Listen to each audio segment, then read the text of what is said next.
All of us must have read and heard the word yoga very often. What is yoga?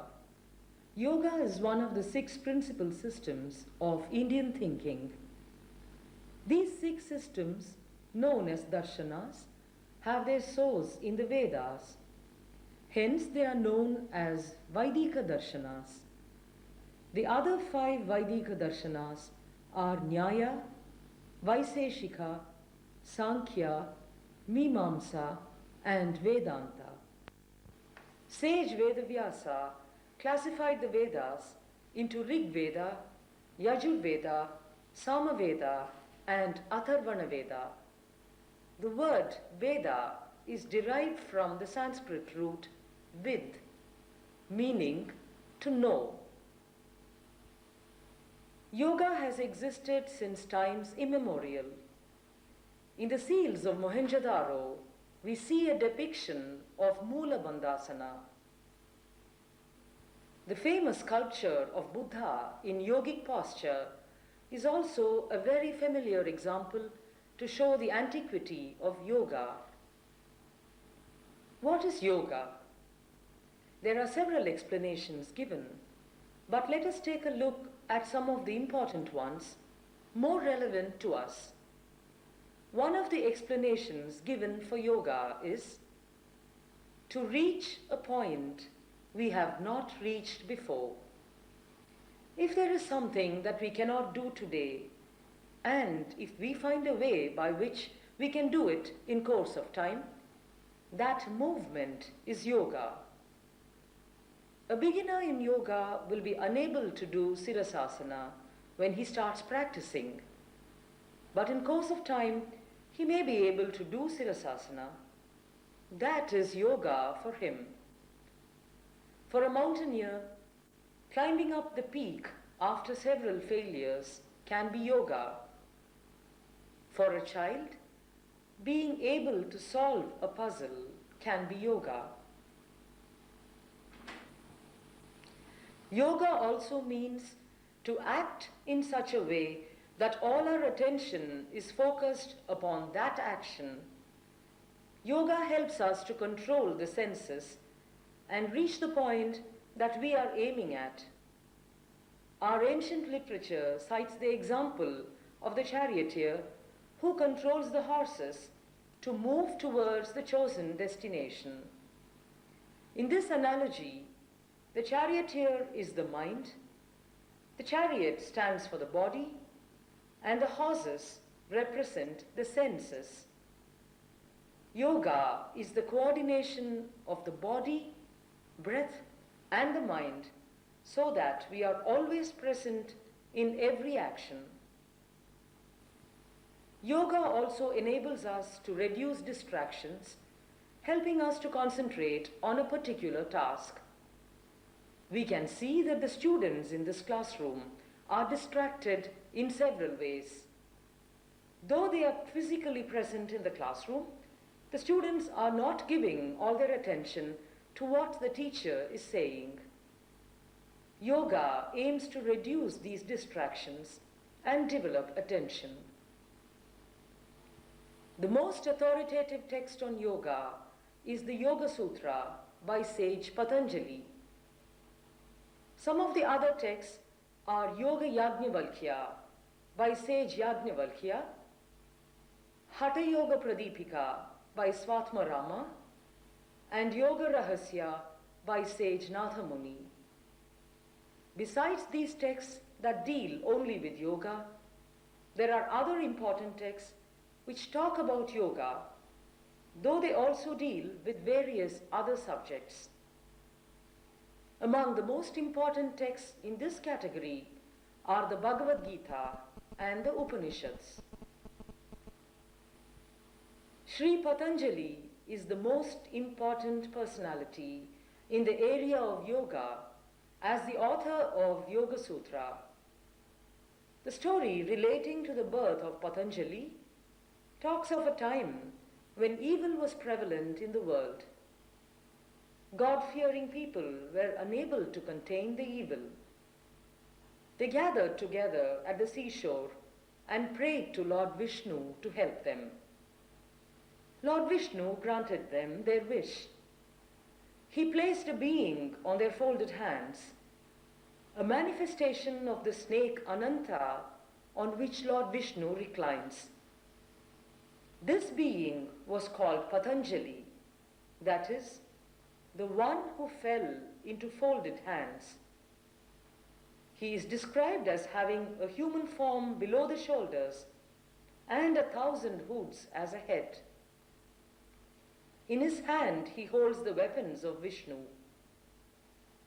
Sri Patanjali is said to have had 4 disciples: Kritanjali, Baddhanjali, Purnanjali, and Mastakanjali. Patanjali occupies a unique position in Indian tradition as the preceptor in 3 different areas of knowledge, namely yoga, Ayurveda, and Sanskrit grammar. His concern with physical health prompted him to expound Ayurveda. He laid down the principles of yoga to cleanse the mind. He helped men to attain clarity and perfection in speech by explaining grammar.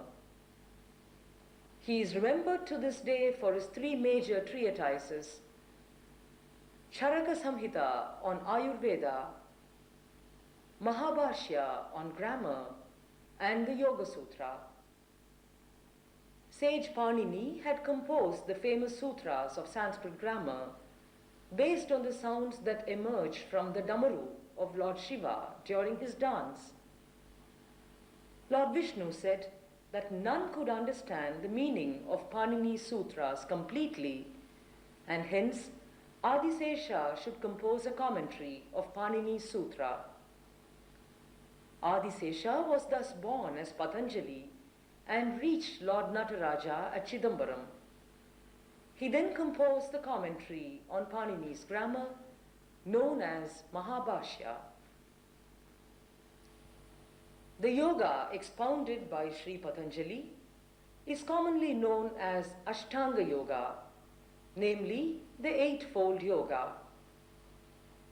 Yoga has 8 different aspects, namely Yama, Niyama, Asana, Pranayama, Pratyahara, Dharana, Dhyana, and Samadhi.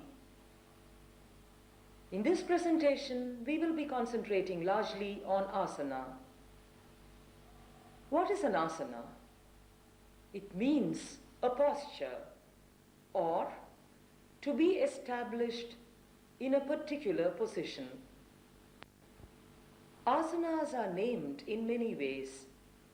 Some names describe the resemblance of the asanas to certain animals. Bhujangasana, which you see, is named after Bhujanga or snake. The posture resembles a snake with its hood lifted up. In this asana, one also moves from the shoulder like a snake. Here we see a snake with its hood lifted. Compare this with Bhujangasana. Some asanas are named after the form they take. An example of this is Navasana, derived from the word Nava, meaning boat. This asana takes the form of a boat. Then we have asanas like the Bhagirathasana. Bhagirathasana is named after a great king, Bhagiratha, who did penance in this posture. Kurmasana, derived from the word kurma, meaning a tortoise. Here is a close-up of Kurmasana. What is the total number of asanas? There are differences in opinion on this matter. One of the classics of yoga talks of how Parvati learnt yoga from Shiva. She was curious to know how many asanas are there that one can learn. As many asanas as there are living creatures was Shiva's answer. Asanas can be classified in many ways. One system of classification is based on the overall position of the body. In this system, we have standing asanas like Tadasana and Uttanasana. Then we have the lying supine postures like the Urdhva Prasruta Padasana and Apanasana. Then there are the inverted postures such as Sirasasana or the headstand. The Sarvangasana or the shoulder stand is another example of an inverted posture. Now look at the prone lying postures, namely the Bhujangasana and Dhanurasana, and the seated and kneeling postures like Dandasana or Chakravakasana. This sequence, namely standing, supine, inverted, prone, and sitting or kneeling asanas, also represents the normal sequence in which asanas are arranged during a session of yoga practice, and the course usually ends with pranayama. Asanas can also be classified based on how we position the backbone. Under this scheme of classification, we have the forward bending asana like Parshva Uttanasana and backward bending asana like Urdhva Dhanurasana, which is an upward turned bow posture. We also have twists like the Ardha Matsyendrasana. Asanas are not just movements of limbs and other body parts. The important aspect of asana practice is the relationship between breath and movement. The body has a particular relationship with breath.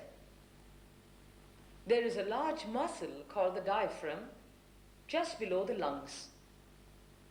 When the diaphragm goes down, air rushes into the lungs. The movement of the diaphragm also pushes the abdomen forward. This is what happens during inhalation or breathing in. When the diaphragm goes back to its original position, air is expelled from the lungs. The abdomen goes in when we breathe out. The chest expands when we breathe in and contracts when we breathe out. The accepted breathing pattern in asana practice is to breathe in, expand the chest, and release the abdomen next. To breathe out, allow the abdomen to go in, and then contract the chest. As we control the breath more and more, we feel the air reaching the throat, and we hear a fine frictional sound as we breathe in or out. This is called Ujjayi breathing. We will now explain how breathing should be coordinated with movement in asanas. While raising the arms, inhale, like in Tadasana. While bending forward, exhale. A back arch is always done on inhalation. When the legs are moved close towards the trunk, as in Apanasana, it is on exhalation. When the body is twisted, as in Trikonasana, it is always done on exhalation. When it is untwisted, it is always done on inhalation. The chart here gives an idea about the breathing pattern in different postures.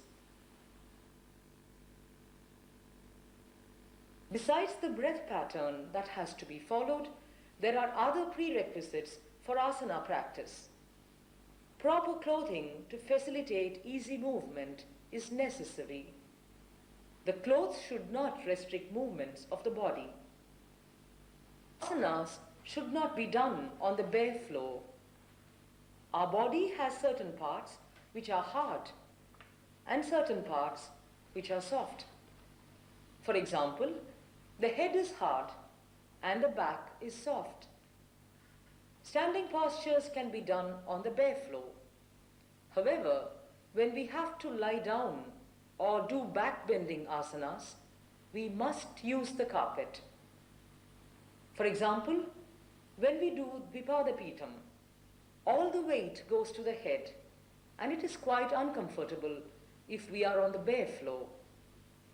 In a tropical climate like in Madras, when we are lying down to do an asana on a bare floor, there will be a lot of sweat on the back. The sweat evaporates and the bare floor becomes cold. This will contract the muscles, and so one would get a catch. The more the muscles, the more will be the muscular catch. Even a small cotton sheet helps so that the sweat can be absorbed. Above all, asana practice must be learnt from a teacher. A book can give some information about the asanas, but cannot teach one to do proper practice. Practice should be done in a quiet place to enable concentration. There should be no music or audience during practice. Though yoga has its source in Indian thought, it does not dictate that the Hindu alone should practice it and that the non-Hindu is prohibited from such practice. Yoga is universal and it can be practiced by one and all. Who can practice yoga? Children. Men and women, old people, sick and healthy can practice yoga. People from different cultures and religion can also practice yoga. There is a lot of difference between yoga and other forms of physical exercises. What appears as yoga to an outsider is mainly the physical aspect of our practice. They will not be aware of how we breathe, how we feel the breath, and how we coordinate breathing with the physical movement. They would be only interested in flexibility and suppleness. What is more important, however, is how we feel our breath and posture. To put it precisely, yoga is an inner experience. According to Patanjali, an asana has two important qualities, sukha and sthira. Sukha is the ability to be comfortable in a posture, and sthira is the ability to be firm and alert in the posture. While doing an asana, both qualities should be present. An interesting insight into the special significance of the form of Sri Patanjali has been offered by Yogacharya Sri Krishnamacharya. As we have seen, an asana is characterized by two qualities, namely alertness and relaxation. As per the traditional view, Sri Patanjali carries the entire universe on his hood. Now this calls for the quality of alertness, since only this would enable him to carry the weight of the entire universe on his head. At the same time, he serves as a bed for Lord Vishnu. To serve the purpose, he has to be soft and relaxed. Thus, the very form of Patanjali personifies the two qualities of sthira and sukha. This provides a rationale for praying to Sri Patanjali and meditating on his form at the commencement of one's asana practice. Here we have illustrations of two students doing asanas. Efforts to attain the ideal posture must be gentle, proceeding with understanding in steps. Brute force must not be employed. This can result in damage. So far we have talked about the qualities of asana and the prerequisites for doing an asana practice. Now we will consider certain aspects of preparation for asana practice. Our ancient masters proposed a very important technique to get the best out of the practice. This is known as vinyasa krama, a step-by-step approach to take the whole system along.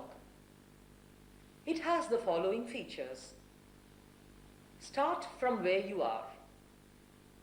Move step by step. Ensure you are on the right track by checking again and again. Reach the goal. Return from the goal in steps. Postures used in the beginning of the yoga course should be close to our day-to-day natural postures. Tadasana and Uttanasana are postures that are commonly used in the beginning of a course. We can see that these postures are close to certain positions that we commonly assume in our day-to-day life. Now this slide shows the asanas with which we can begin practice and those with which we should not begin practice. One can begin practice with asanas like Tadasana, Uttanasana and Utkatasana. Never start the practice with asanas like Trikonasana, Virabhadrasana or Dhanurasana. We should remember that with any asana practice, there can be positive as well as negative effects. We must recognize what effects are positive and what effects are negative. We must stress the positive while we try to neutralize the negative. Take the well-known Sirasasana, the headstand, as an example. A lot of people feel a great sense of well-being after doing the headstand. In fact, some people do this as the first thing in the morning after they get out of the bed. They do no preparation, they just stand on their heads. Take a look at this slide. Headstand and the normal standing position. While the headstand is usually good in that it reverses the customary effects of gravity on the body, it also places all the weight of the body on the neck. Our small neck, created to carry only the weight of the head, must now carry the weight of most of the body. Therefore, after headstand, we must neutralize this negative effect. If we don't, then our neck becomes stiff in no time. We might even feel some numbness in our fingers. Preparation is also very important. Before we do a posture, we should be sure whether our body is ready for it. Now we can discuss in detail about the preparation and counterpose with respect to Sirasasana. As a preparation for Sirasasana, we must begin with some warm-up postures like the Uttanasana. We should then do a twist like Trikonasana, which prepares the neck. Then we must move on to a posture like Utkatasana, which strengthens the knees. Before we go on to Sirasasana, we should prepare our body to do some postures like Urdhva Prasrita Padasana, which is somewhat like the inverted posture, so that we can get a feel of the inverted position. Only after sufficient preparation with the above mentioned postures for a few days should we attempt Sirasasana. While the preparation is important, another point to be kept in mind is that as we return from the posture, we have to do some compensation that can counter the negative effect of the posture. This is called a Pratikriyasana or counterpose. A boy was challenged by two of his friends to climb a tall tree. As he climbed up the tree, his friend shouted and dared him to go up further. He climbed the tree, but did not know how to get down. There was no one to help him, so he remained there for quite some time. It is not enough to climb the tree, but we must also know how to come down. We must not only be able to reach the goal, but also return to our starting point. This concept is called as Pratikriyasana or counterpose. Now let us consider compensation for Sirasasana. When we do a headstand, we must be able to come back to a normal position without problems. Since Sirasasana is a very intense posture, there is more than one counterpose for this asana. Sarvangasana is done to counter the negative effects on the neck. Vipadapitam is done to counter the effects on the back. Apanasana is done for the lower back. In fact, one should also have learnt these counterposes before attempting the main posture. After doing Apanasana, one can sit down in postures like Padmasana and do some pranayama for relaxation. This slide shows the different counterposes for Sirasasana. Sarvangasana for the neck, Bhujangasana for the back, and Apanasana for the lower back. It should be remembered that some intense postures have more than one counterpose. Counter poses vary from individual to individual. Let us look at the ideal counter poses for some of the asanas. For Paschimottanasana, which is a complete forward bending posture, the ideal counter pose is considered to be Purvattanasana. For Urdhva Prasruta Padasana, the ideal counter pose would be Apanasana. Now this slide shows the concept of vinyasa, namely that we start from where we are, we ascend in a gradual fashion and also descend slowly. The following slide shows the sequence in which we should attempt Sirasasana.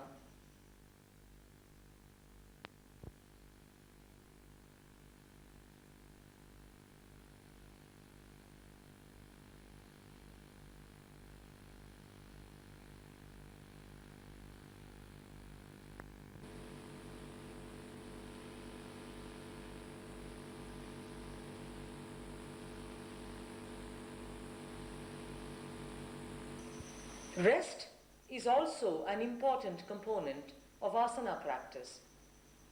Rest is very essential to feel the effect of the posture. For example, when we do an extreme posture like Sirasasana, rest is a must.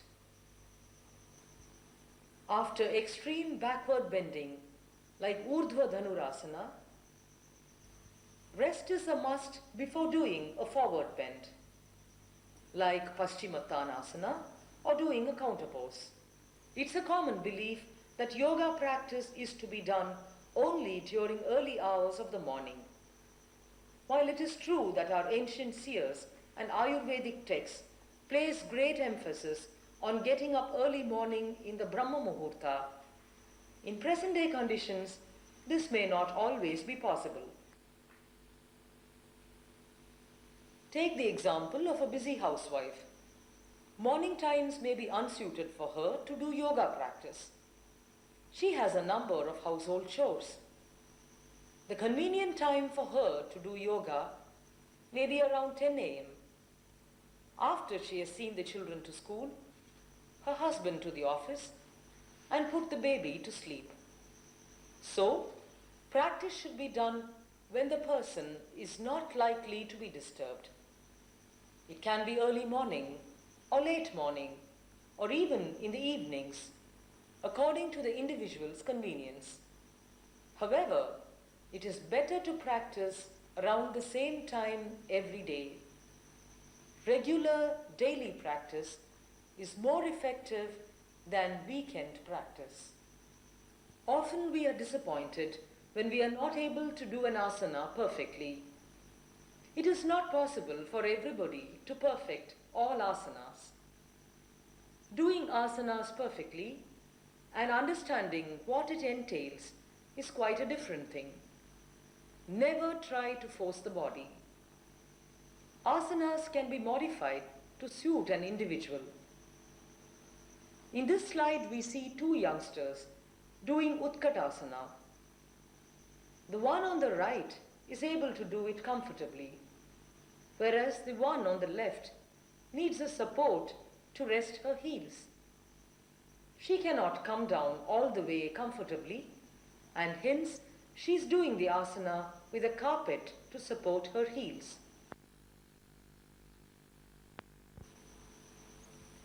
In this slide we see an ideal Uttanasana in the left and the modified version of it on the right, where the knees are bent.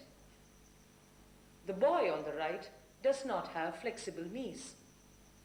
Hence, he is doing the Uttanasana with bent knees. If he tries to force the posture, he may end up with problems.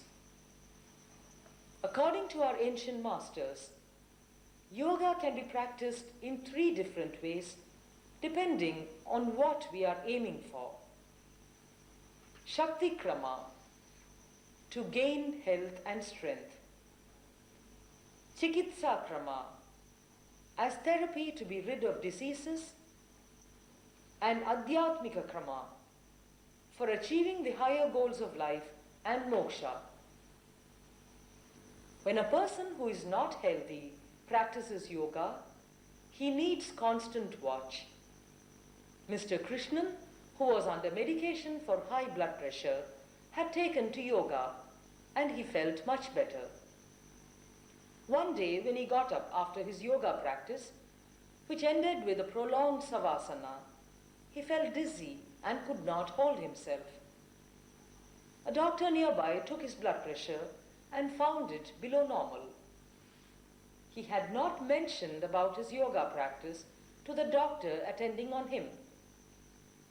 What had happened in the case of Mr. Krishnan is that following yoga practice, he had controlled his blood pressure and the normal dosage of medicine had become an overdose, resulting in a drop of the blood pressure to a subnormal value. That is why he felt dizzy after yoga practice, particularly the savasana. The next day when Mr. Krishnan met his doctor, he was advised that he should have a regular checkup so that the dosage of medicine could be adjusted. In case of patients who are on medication, the following should be kept in mind. They should have regular medical checkups. The physician must be taken into confidence about the practice of yoga. The yoga teacher must remember that teaching a person who is on medication is different from teaching a person who is not, and the student should be advised properly of the possible risks of overdose through the combined effect of medicine and yoga. Some medicines produce side effects, and when planning a yoga course, the teacher must take them into account. The belief that more yoga cures faster has to be cautioned against, as overdoing can be counterproductive. Sportsmen and dancers need quickness, stamina, and strength to play and dance well. By choosing proper asanas and using the right breathing technique, one can develop stamina and strength. Practice of asanas and breathing also helps to develop the ability to concentrate. People like sportsmen and dancers can split their asana practice into two sequences. One before the play or dance and one afterwards. In the first sequence, certain postures are shown which will be too tiring to practice after a game or a performance. They should be done before for warming up. Simple postures with easy breathing, which also help to relax, can be part of the sequence coming afterwards. This perhaps can be done at the end of the day. People who do other forms of exercise can also benefit from the practice of yoga. What can yoga provide which these exercises cannot? In this context, we need to understand the differences between physical exercises and yoga. Anga sadhana or exercises can be classified as Anga Bhanga sadhana or Ananga Bhanga sadhana according to their effects. In Anga Bhanga sadhana, there may be too much exercise to some parts and too little to some other parts, resulting in imbalances and weaknesses. Many sports belong to this class. Let's take a few examples. Tennis. It strengthens the wrist, shoulder and forearm of the playing hand and builds up stamina. However, it stretches one side and compresses the other side. There is a heavy load on the back, shoulder and elbow. Cricket strengthens arms. However, there is enormous load on the leading leg, especially the knee while bowling. Also, the shoulders of the bowler are strained. Long distance running does not make a person flexible, nor is it an exercise for the back. Now, these are examples of Anga Bhanga sadhanas. Yoga, in contrast, is Ananga Bhanga sadhana in that it does not have these disadvantages. In fact, it is called as Sarvanga sadhana. Yoga brings about mental relaxation, balance, and self-awareness. It also reduces the imbalance caused by sports. Sportsmen should practice yoga under the guidance of a teacher, and this will enable them to perform better. One form of exercise must be properly dovetailed into another, and for that, a clear understanding of each type is necessary. Running is a fast exercise, while yoga is not. In yoga, the breathing is quite regular and the heartbeat is slow.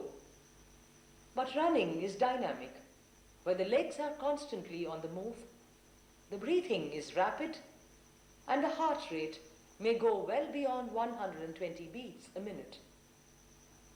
Also, the mind requires a change in pace from passive yoga to a very alert and active one for running. And what is true for running is true for other exercises. Hence, it is very important to practice yoga under the guidance of a teacher. The guidance of a teacher is of great importance since teaching always has to be adapted to suit the individual. It may not be possible to prescribe the same asana for two people, even if they suffer from the same problem. This can be illustrated by an example. Mr. Mani, who was a medical representative, was involved in constant traveling with irregular food habits and got headaches every other day. He was given some yoga exercises, and one of the postures suggested was Trikonasana. Soon he felt well. However, one day he brought his wife and told his yoga teacher that she had developed a severe pain in the stomach after he taught her some yoga postures. On inquiry, it was found that she was pregnant and was suffering from headaches, and he had taught her Trikonasana to get rid of her headache, since it worked very well for him. She was past 30, it was the first pregnancy, and she was in the first trimester. Fortunately, her practice of Trikonasana only led to a stomach cramp, whereas she had every chance of losing the baby. She was given some simple breathing exercises. So, though two people may have identical problems, the origin of the problem could be different. The constitution of the individual also may be different, and hence one may not be prescribed identical asanas. Can children practice asanas? And if so, what is the mode of teaching children? According to the yogi Natha Muni, everything that will promote overall growth must be taught to children. Asanas that build physique, stamina, confidence, and understanding of the world must form part of the practice. The ancient masters named many asanas after birds, animals, sages, and heroes. This educated the children about our great heritage. Challenging asanas are more interesting to the child than simple ones. So they must form the core of the yoga program for children. Children should be encouraged to learn while they are very young. While teaching yoga for children, the following should be kept in mind. They should be encouraged to discover their own asanas. New challenges should be created, and the course should be changed frequently. Simple asanas should be avoided, and sequences that will make them think about every step must be introduced. They should be taught in small homogeneous groups and sportive competition should be encouraged. The need for yoga practice is more today than ever before because of changes in lifestyle.